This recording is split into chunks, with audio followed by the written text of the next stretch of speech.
വിമാന ദുരന്തത്തിൽ മരിച്ച പത്തനംതിട്ട സ്വദേശി രഞ്ജിതയുടെ സഹോദരൻ രതീഷ് അഹമ്മദാബാദിലേക്ക് തിരിച്ചു. അഹമ്മദാബാദിൽ DNA പരിശോധന നടക്കും. നെടുമ്പാശ്ശേരിയിൽ നിന്ന് 9 മണിക്കുള്ള വിമാനത്തിൽ അഹമ്മദാബാദിലെത്തും. കൂടുതൽ വിവരങ്ങളുമായി മിഥുൻ മുരളി ചേർന്നുണ്ട്. മിഥുൻ, എന്താണ് മറ്റു വിവരങ്ങൾ? DNA പരിശോധന നടത്തുക എന്നുള്ളതാണ്. DNA പരിശോധനയിലൂടെ രഞ്ജിതയുടെ മൃതദേഹം സ്ഥിരീകരിക്കേണ്ടതുണ്ട്. ഔദ്യോഗികമായ സ്ഥിരീകരണം ലഭിച്ചാൽ മാത്രമാണ് മൃതദേഹം നാട്ടിലേക്ക് എത്തിക്കാനും സംസ്കാരമടക്കമുള്ള നടപടികളിലേക്ക് കടക്കാനും സാധിക്കുകയുള്ളൂ. അതുകൊണ്ട് തന്നെ ഈ ഔദ്യോഗികമായിട്ടുള്ള സ്ഥിരീകരണത്തിന് വേണ്ടിയാണ് രഞ്ജിതയുടെ സഹോദരൻ രതീഷ് അഹമ്മദാബാദിലേക്ക് പുറപ്പെട്ടിരിക്കുന്നത്. ഇതിന്റെ മറ്റ് ക്രമീകരണങ്ങളുമെല്ലാം നടത്തുന്നത് ജില്ലാ ഭരണകൂടമാണ്. ജില്ലാ ഭരണകൂടത്തിന്റെ ഏകോപനത്തിൽ കൂടിയാണ്, ജില്ലാ കളക്ടറുടെ നേതൃത്വത്തിലുള്ള ഏകോപനത്തിലൂടെയാണ് രഞ്ജിതയുടെ ഇളയ സഹോദരൻ രതീഷ് അഹമ്മദാബാദിലേക്ക് പുറപ്പെട്ടിരിക്കുന്നത്. ഒരു ബന്ധുവും ഒപ്പമുണ്ട്. ബന്ധു ഉണ്ണികൃഷ്ണൻ ഒപ്പമാണ് രഞ്ജിതയുടെ സഹോദരൻ അഹമ്മദാബാദിലേക്ക് പുറപ്പെടുന്നതിന് വേണ്ടി വീട്ടിൽ നിന്നും ഇന്ന് ഒരു 3:45 പുറപ്പെട്ടത്. നെടുമ്പാശ്ശേരിയിൽ നിന്ന് രാത്രി 9 മണിക്ക് വിമാനമാർഗം അഹമ്മദാബാദിലേക്കുള്ള വിമാനത്തിൽ 9 മണിക്ക് രതീഷ് അഹമ്മദാബാദിലെത്തും. തുടർന്ന് നടപടിക്രമങ്ങളാണ്.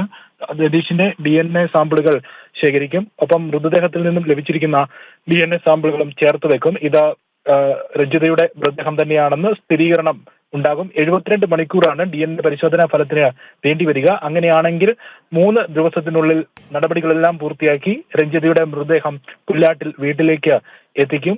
എത്രയും വേഗം തന്നെ ത്വരഗതിയിൽ ഈ സ്ഥിരീകരണം ഉണ്ടായാൽ മൃതദേഹം നാട്ടിലെത്തിക്കുന്നതിനുള്ള നടപടികൾ പൂർത്തീകരിക്കുമെന്നാണ് ഇന്ന് കഴിഞ്ഞ ദിവസം വീട് സന്ദർശിച്ച കേന്ദ്രമന്ത്രി സുരേഷ് ഗോപി അടക്കമുള്ള രാഷ്ട്രീയ മേഖലയിലെ വ്യക്തിത്വങ്ങളെല്ലാം അറിയിച്ചിരിക്കുന്നത്. ഇന്നലെ തന്നെ സുരേഷ് ഗോപി വീട്ടിലെത്തി രഞ്ജിതയുടെ 2 കുഞ്ഞുങ്ങളെയും അമ്മയെയും മറ്റു കുടുംബാംഗങ്ങളെയും എല്ലാം ആശ്വസിപ്പിച്ചതിന് ശേഷം പ്രതികരിച്ചപ്പോഴും ഈ DNA പരിശോധനാ ഫലത്തിൽ സ്ഥിരീകരണം ഉണ്ടായാൽ പിന്നീട് മൃതദേഹം നാട്ടിലെത്തിക്കുന്നതിന് കാലതാമസം ഉണ്ടാവുകയില്ല. എല്ലാം ത്വരഗതിയിൽ തന്നെ വേഗത്തിൽ പൂർത്തിയാക്കും. നടപടികളെല്ലാം പൂർത്തിയാക്കും. കുടുംബത്തിന് എല്ലാവിധ സഹായങ്ങളും ഉണ്ടാകുമെന്ന് അറിയിക്കുകയും ചെയ്തിരുന്നു. ഒപ്പം ഇന്ന് മന്ത്രി വീണ ജോർജ്, ആന്റണി MP അടക്കമുള്ള ആളുകൾ ഇന്ന് വീട്ടിലെത്തി രഞ്ജിതയുടെ കുടുംബാംഗങ്ങളുമായി സംസാരിച്ചു, കുടുംബങ്ങളെ ആശ്വസിപ്പിച്ചു. ഒപ്പം വ്യോമയാന മന്ത്രിയും രഞ്ജിതയുടെ മാതാവും ഒപ്പം സഹോദരനുമായി സംസാരിച്ചു. രഞ്ജിതയുടെ കുടുംബത്തിന് ആവശ്യമായിട്ടുള്ള എല്ലാ സഹായങ്ങളും ഉറപ്പുവരുത്തുമെന്നും ഗുജറാത്തിൽ രഞ്ജിതയുടെ കുടുംബം എത്തുമ്പോൾ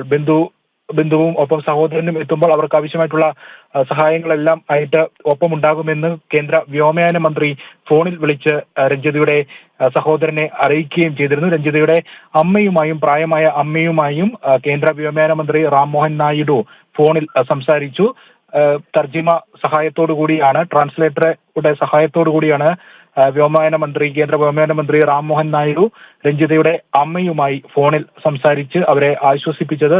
കേന്ദ്രം ഒപ്പമുണ്ട്, എല്ലാ സഹായങ്ങളുമായി കേന്ദ്ര സർക്കാർ ഒപ്പമുണ്ട് എന്ന് അറിയിക്കുകയും ചെയ്തിരുന്നു.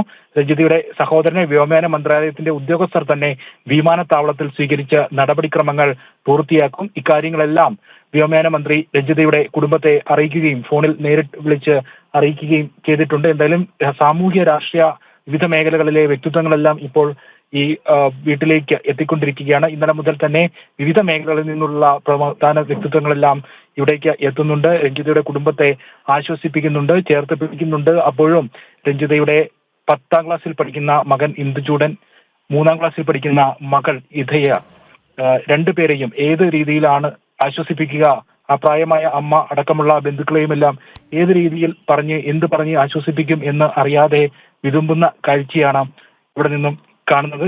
ധാരാളം ആളുകൾ ഇപ്പോഴും രഞ്ജിതയുടെ വീട്ടിലേക്ക് എത്തുന്നു. ഇനി 3 ദിവസം 72 മണിക്കൂറിനുള്ളിൽ DNA പരിശോധനാ ഫലം വന്ന് പിന്നീട് അധികം താമസിക്കാതെ തന്നെ മൃതദേഹം വീട്ടിലേക്ക് എത്തിച്ച് സംസ്കാരമടക്കമുള്ള നടപടിക്രമങ്ങളിലേക്ക് തീരുമാനമുണ്ടാകുമെന്നാണ് നിലവിൽ മനസ്സിലാക്കുന്നത്. വിഷ്ണു. ശരി, മിഥുൻ മുരളിയാണ് വിവരങ്ങൾ നൽകിയത്.